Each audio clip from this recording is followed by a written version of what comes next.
Well, arguably the worst hit area by last night's hail is a town that's no stranger to Mother Nature's wrath. Limon, you may recall if you've been around long enough, devastated by a massive tornado 20 years ago this summer, and once again, they're in cleanup mode. News First 5 Zach Thaxton with the story from Lincoln County.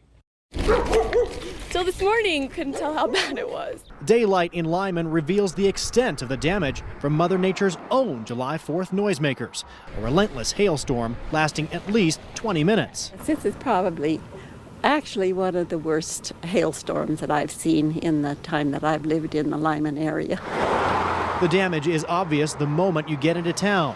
Trees shorn of their foliage. 4th Street is pretty typical of most streets here in Limon. Most of the cleanup is just from fallen branches and leaves. But other parts of Limon did see a lot more damage than this. I have 2 windows broke on the north side.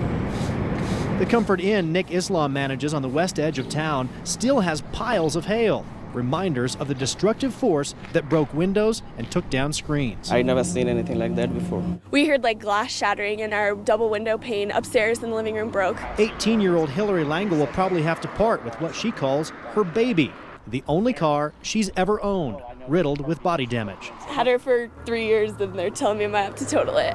But by comparison, Hillary's car is looking pretty good.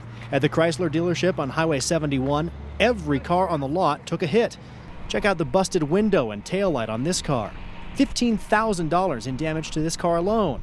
Overall damage costs in this town will likely hit 7 figures. It just completely shattered anything that was plastic. For Doris Cox, a Limon resident for 80 years, this storm was bad. Golf ball size. But not as bad as the tornado of 1990, which leveled dozens of homes.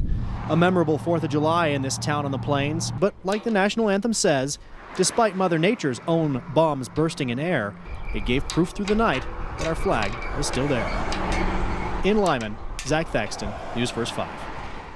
And there may be a bit of good news from all the hailstorms. Bargain hunters likely to find some discounts on all those hail-damaged cars, in some cases by a third or more, we're told.